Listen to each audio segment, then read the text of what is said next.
wanapo ari mujeri ndichibadafunga pikisa nekaindi yeupenyu situation ine munhu ari mujeri musungwa. Asi ndobva ndaposirwa kuona munhu ari kusunga vanhu vakasununguka zvavo vari kudzimba vandingateemana mazi vari vakamutambarakevekavo vari kudzimba. Apa ari kufunga nesangano riri kukolozia. Vanhu vana vari kukolozia ari kuvafunga iye ari mujeri achivafunga.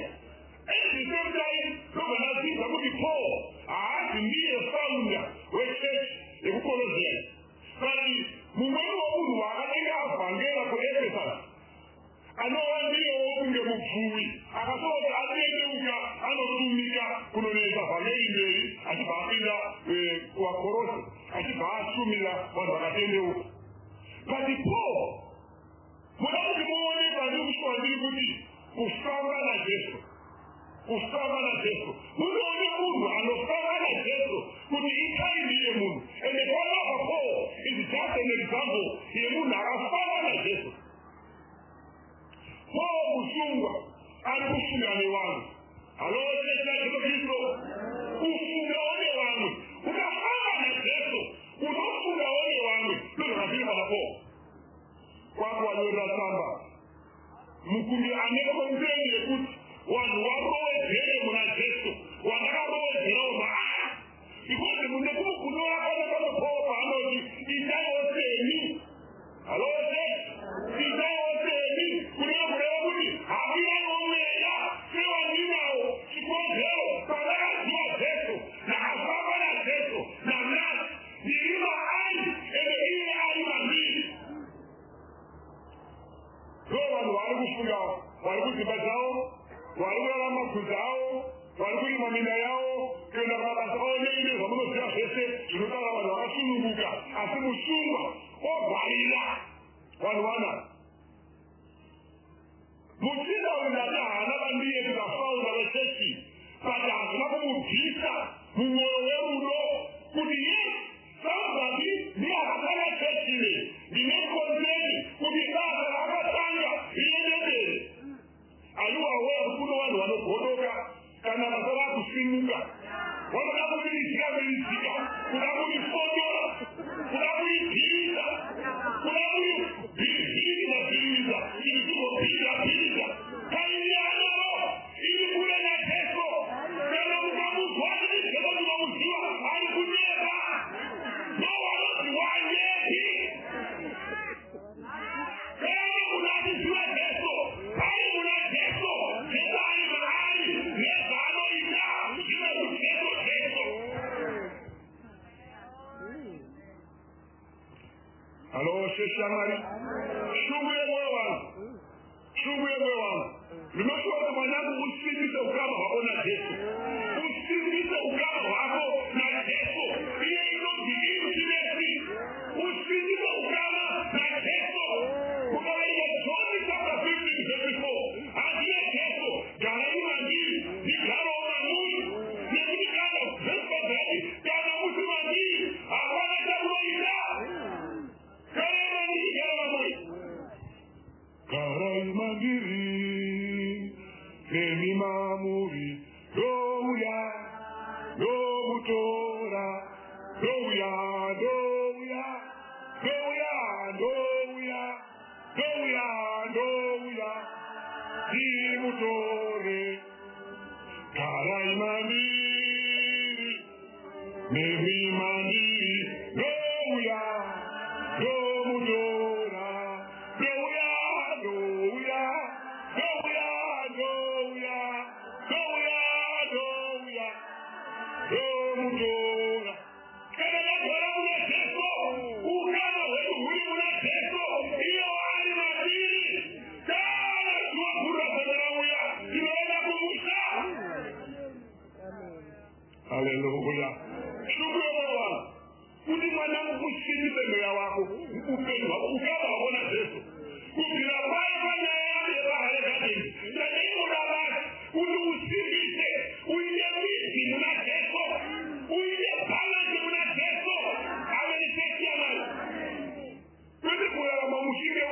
zino kunge usimo, kunge ulimo, kunge usimo, hunga.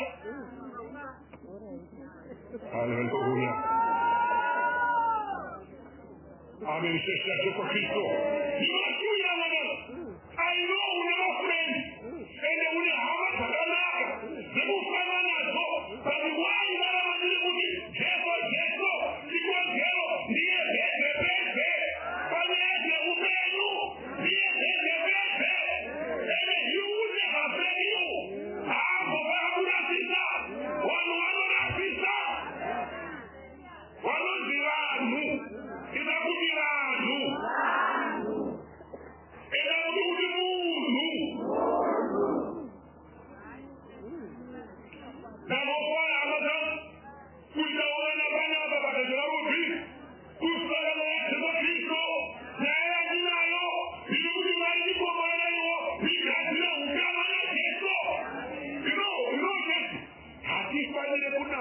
the experience.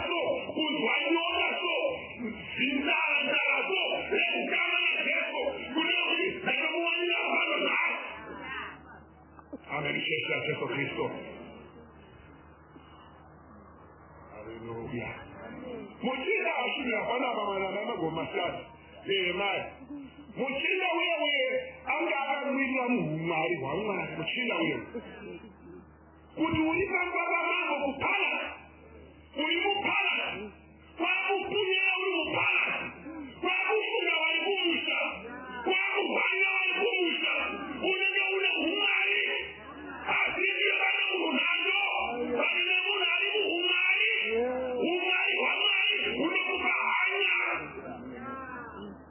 Hello,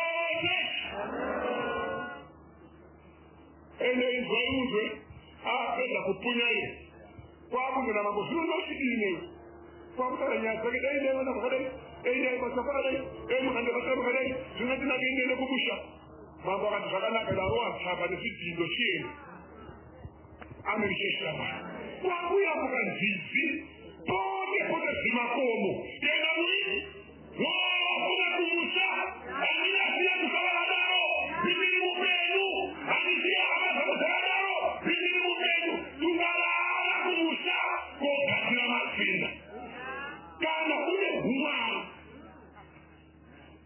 kana uiniki kuyangani mupalaso achiseva mambo zvavanenge vachida mupalaso mavo ende obvious memba dzaivawo neopportunity yekuti zvabikira chii zvaabikira mambo aivawo nemukana uyo wokuzvidya nekuzvinwaniwaiwa zvaizvainyaniwiwa munamamama paineva dzinoda kuzofurahira chikodzero pamwoyo pakuda kumusha kune hama dzangu nevakuwai hama dzangu kumusha kana mwoyo uine humwari zvinoimini newewe saka ndogara kuti kone iri paipa patiri paipa unopaziva paipa asi kumusha takatosoka tavakarekare nevai hatinei navo iye inoti each man for himself but God for us all.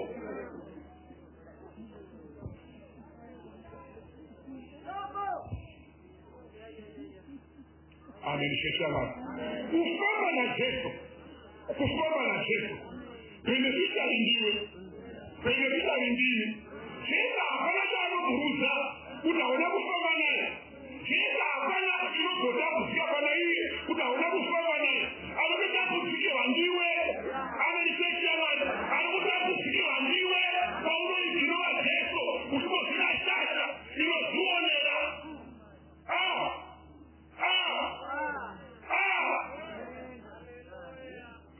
kuita nguwa unenge kufuote hapana mbomufara ndogomekurakugodaidai muri kuiginowa Jesu mutagomimaomiura muzotomoona Jesu rambai muina Jesu kuti kwakikwa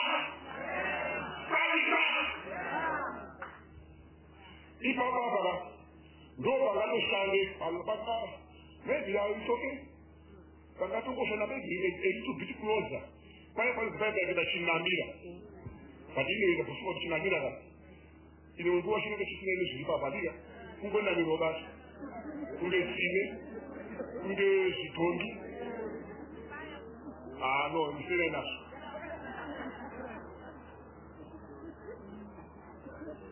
Asuma ndivyo. Amenishesha kwa Kristo. Yesu! Ndinoshungu na moyo wangu.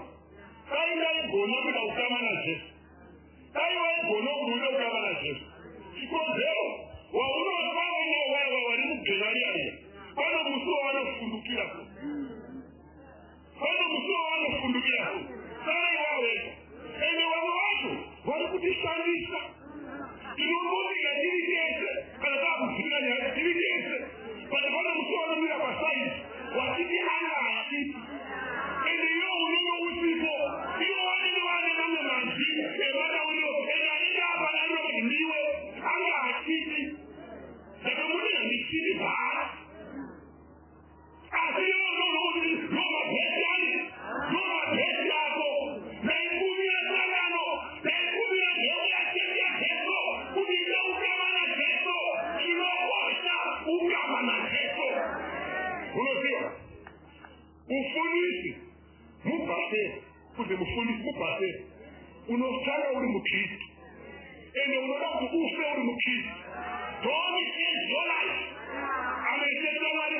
Hakuna mfunisi. Anamuda mfunisi. Hata kwa mkristo. So you become a Christian. And then you walk again. Se mukirisi tu. Oida mfunisi. Alimukirisi tu. Oida kie. Alimukirisi tu. Oida pito. Alimukirisi tu. Kanya kunenya. Kunenya makirisi tu. Akwenda matie. Kunenya makirisi tu. Akapona kutipo.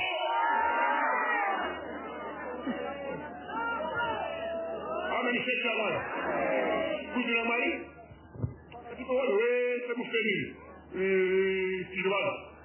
Itamba sawa. Siye wa wese. Mupase. Wema familia waita. Nari bano kuda wakati bewanu.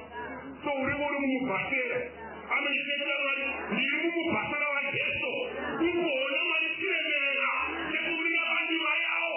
Usubira famili yao. Kunewanu wao. Kunirusia luponeso. Mupase. Pati taipo. Pano wanu wese.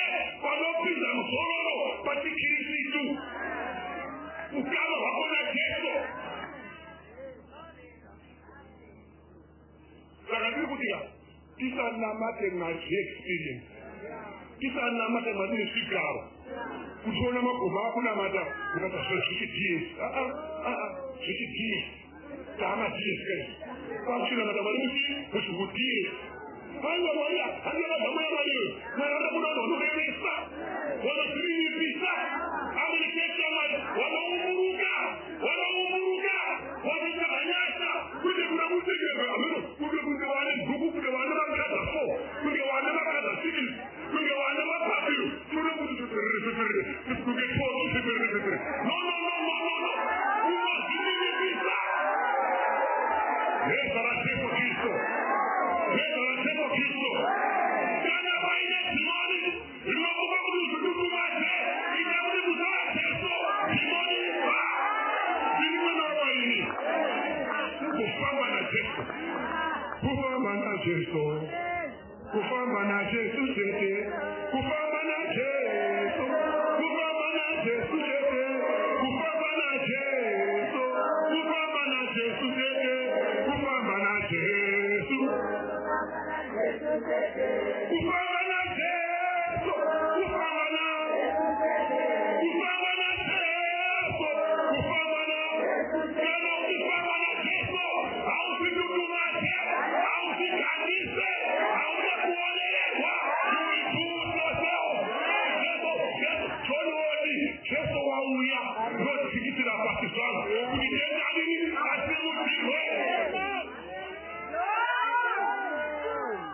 ende wano waone kuti uchida kuvhairira vacho hawana inewe hawana inazvo iyo unonofa kuda kundondike kuda kundenge so kuda kundenge ameno wamwe wakati bambo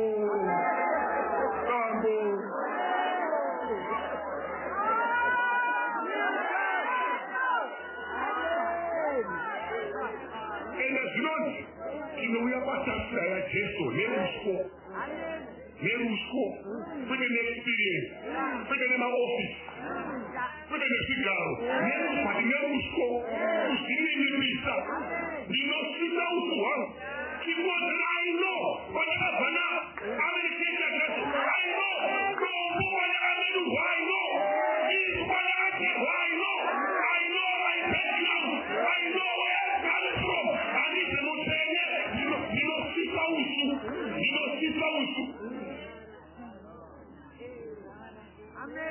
unoda kuona kuti munhu anoita nawo uchida mapapiro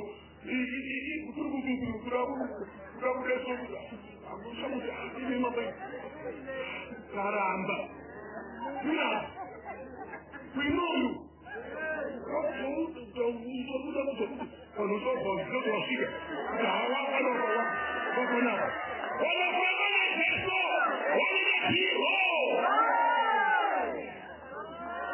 He will lift you. He will lift you up. He will lift you. He will lift you up. If you only can humble yourself before the Lord, He will lift you up. He will lift you. He will lift you up. He will lift you. He will lift you up. If you only can humble yourself before the Lord, He wana kusimuza Yesu, wana kuzizia kunisara, alipo papa kumapo, wana kuzizia Yesu, kumisolomoni, alipo pawizapo, wana kuzizia Yesu, kuminiwanu, alipo papa paisikiwa, wana kuzizia Yesu, ende wakana waziziwa, tuwala kwana, He will lift you up. Kuna kufaidia wa.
usila kuti zviro zveupenyu hwako zvikunakire, famba najesu, famba najesu.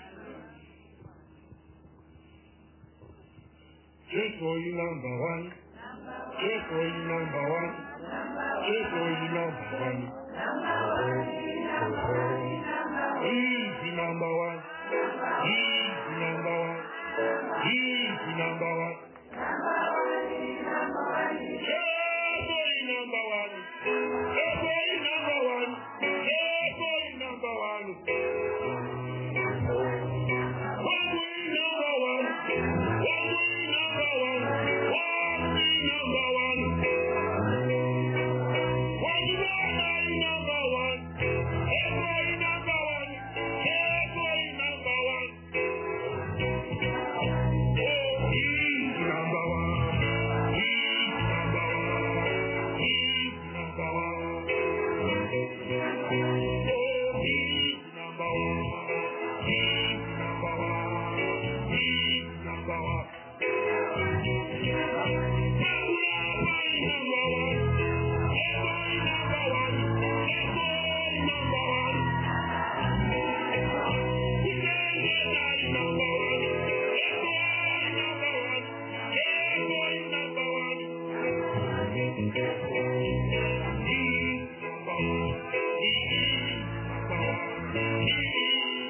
Mugamushira Jesu satendi na mponesi wenyu izvaizve fambai muri maari mugowakirwa maari munyanyidzi maari uye pasaiti pani maari amenefesa Jesu Kristu zvamakamugamushira Jesu vaiwa semagamushira vakada Jesu vavaona magamushira vakadii amakada Jesu vana vangu musikana kana mukomana chifamba uri maari ugowakirwa maari neminamidzi maari anone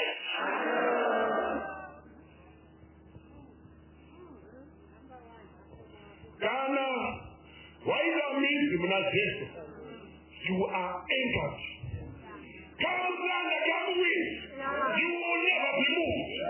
How many days Jesu kana maruka kauya auko fuluse auko umuruse unoramba urise ikozero une midzi muna Jesu paune midzi pacho hani kutesa muna Jesu you are anchored.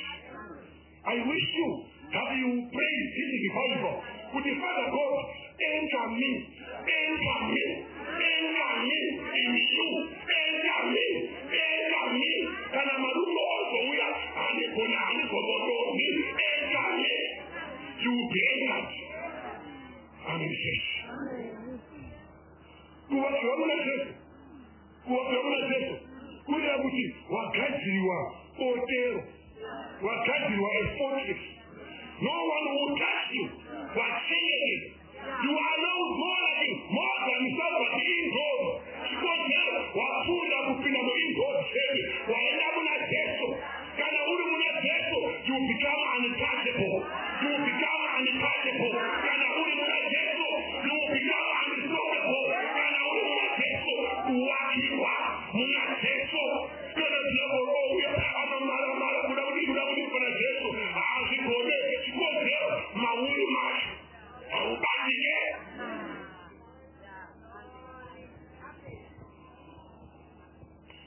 Hello, Jesu. Mstara Jesu Kristo. Chisho moyo wangu mai. Wakiwemo na Jesu. Ndugu wawili walikuzao. Walikurunda. That devil is so cunning.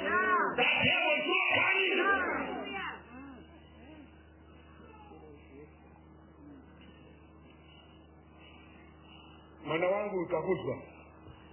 Awala born so far. Ano?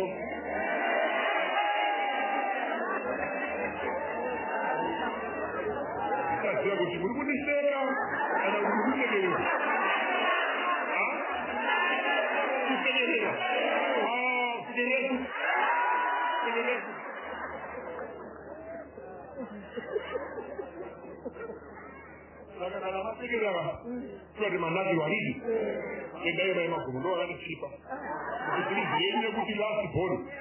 will never know. Oh, please,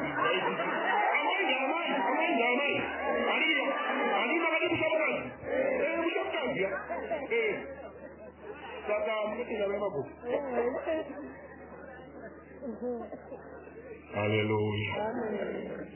Aida problem yaenda kuona Chiremba last time yapera mandenyo Chiremba wake anga achimumuonika hapo amboenda paaenda wakati umwenisa kaneka kati kunhamo umwe akati akabuda out of country asiyotova akini anga asipo pana Chiremba ari standing in for Chiremba iyona Chiremba uyu ari standing in but Chiremba umwana haana rekupota something about endoscope mwana aise something chia chine kamera chinoona kuti mukati makamira sei kati yashuwa wakambosara but wakanga wati maybe it's too late for now ngatigomirai achizano let him go for this one and then kuna Chiremba ngana kana masvika kuti another only that year in Harare so torai paper iri muende iko now yaenda kuye ari fairly Chiremba standing in for Chiremba umwana yaenda kuye Chiremba uyo yachibva kutani mubvuzo zvakatira sei pamwana kudi gare chindei wapa nemwana nduze mwana zviri sei mwana bataura de and so on apedza akuti mwana chirera pambedza mwana bharira pambedza Chiremba bhaabata mabatiro akaita Chiremba anobva ati ndaura kuti mwana wenyu ane henia but the henia is not clear pane a very small opening it's hidden so without delay let's plan for an op.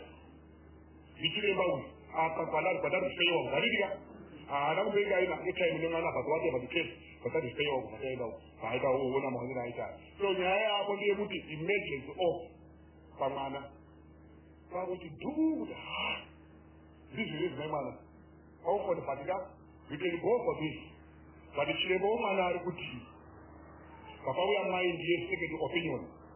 So the only person to give us a second opinion between Chiremba wemwana anika nororeni nemwana kachizonzwa kuti Chiremba uya adzoka Chiremba uya achibva afona kumani kuti kunoma mwana will be starting work tell my patient ondangoona mangwana I was available and I was one of those one point permit pandafona kuti baba nenyaya yemwana wenyu uyai mangwana Chiremba wanenge aripo ngati nyaya yangu mamiri yakadai mangwana iyo amarewa ndo mangwana andokoparesheni no chimire makadaro wafona kumuti Chiremba uyu akati anyway iwa wangauya nasezini ifoni yaenda kumaraundi tunoona Chiremba wobata mwana bhaati ndee kuneni bhaati ndee kuna amai because I'm not seeing anything here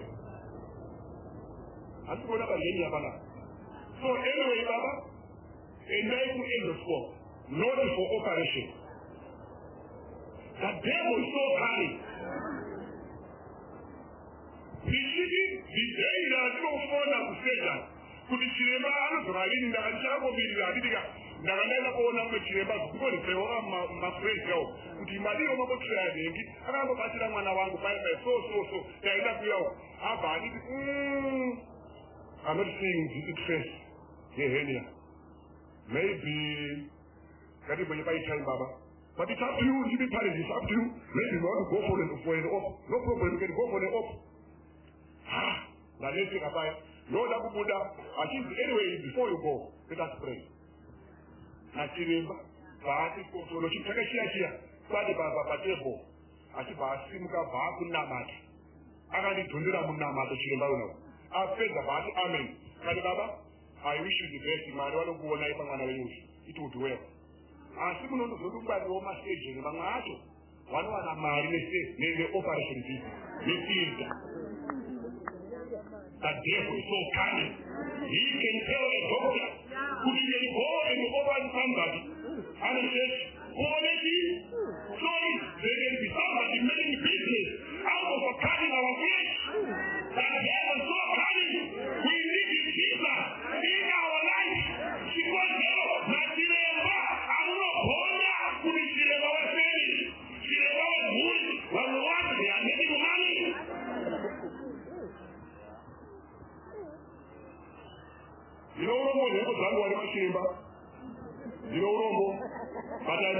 you. May God bless you.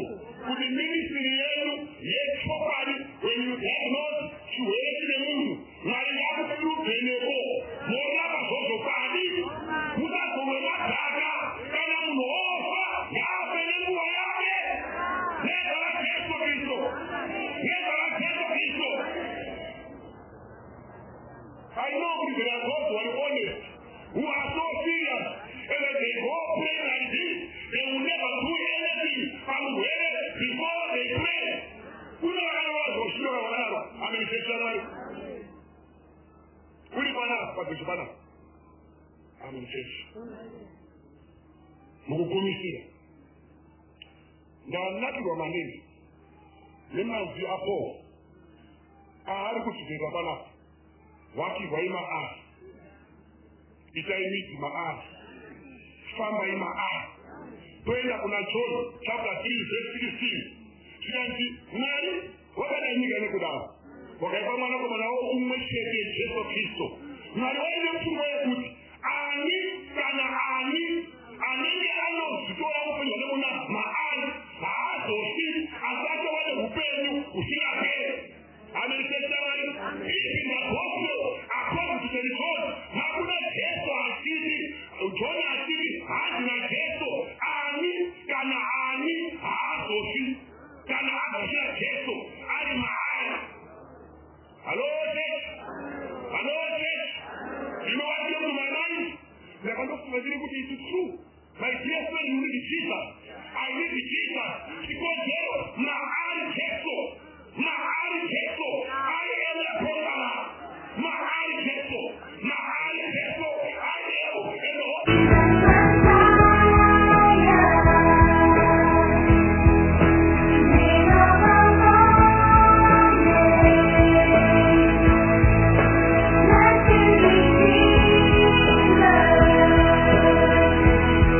Wanapo, I am Jane. Nikibadafunga pikita. Nekainde upenyu situation ine munhu ari mujeri musungwa. Asi ndobva ndakoshirwa kuona munhu ari kusunga vanhu vakasununguka zvavo vari kudzimba vandingateemana mazi vari vakamutambarakendekawo vari kudzimba. Apa ari kusunga nesangano riri kukolozeni. Vanhu vana vari kukolozeni ari kuvasunga iye ari mujeri achivafunga. At the same time, look at this, Paul, I have to be a founder with church in Colossae. But Mumano who are having Bangera for Ephesus. I know one day open the Mufui. I have thought I think Luka, I know Sumika, Kunonesa, Valerie, and Babina, who are corrosive. I think Sumila was attending.